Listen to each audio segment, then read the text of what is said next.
আমি রেডি হয়েছি বাইরে যাব। হঠাৎ দেখলাম আমার বাসায় 3 কেস আম এসেছে।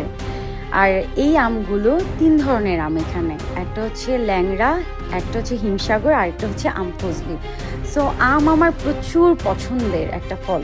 আম দেখে তো আমি আর লোভ সামলাতে পারলাম না। আম্মুকে বললাম তাড়াতাড়ি আম কাটো, আমি আম খাবো। এখানে আমগুলো একটু কাঁচা পাকা ছিল, যেহেতু অনেকগুলো আম আমি একদিনই খেয়ে শেষ করতে পারবো না। সো যেগুলো পাকা আম সেগুলো আমি নিয়েছি এবং অন্যান্য আমগুলো আমি বিছিয়ে রেখেছি, আস্তে আস্তে পাকবে আর আমি খাবো। সো আম্মু সুন্দর করে আমগুলো কাটা শুরু করলো, আর এখন আমি আমগুলো খেয়ে টেস্ট করে আপনাদেরকে জানাবো আমগুলো কেমন। সো আমি প্রথমে আমটা মুখে দেওয়ার পর আমার কাছে ফিল হলো যে আমি চিনি খাচ্ছি। লাইক এত মিষ্টি ছিল আমটা, সত্যি আমার অনেস্টলি রিভিউ, অনেক মিষ্টি আম। আমি অনেক দিন পরে এত মিষ্টি একটা আম খেলাম, আর আমার খুব ভালো লাগছিল আমটা খেয়ে। আমি তো ঘপুস ঘপুস করে খাচ্ছিলাম, আর ডানে বামে তাকানোর কোনো সুযোগই ছিল না। আমটা আমার এত ভালো লেগেছে, আর আমি খুবই মজা করে অনেক দিন পরে আম খাচ্ছি।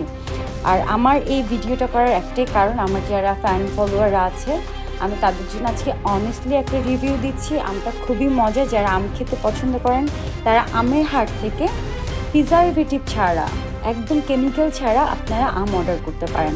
এটা কিন্তু একদমই ফ্রেশ, যেহেতু আমি নিজে খাচ্ছি, আমার পরিবার খাবে, সো অবশ্যই আমি ফ্রেশ আমি অর্ডার করেছি।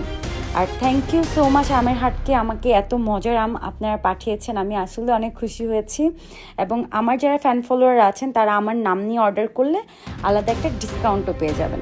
সো সবাই ভালো থাকবেন। Thank you so much, love you all, bye by.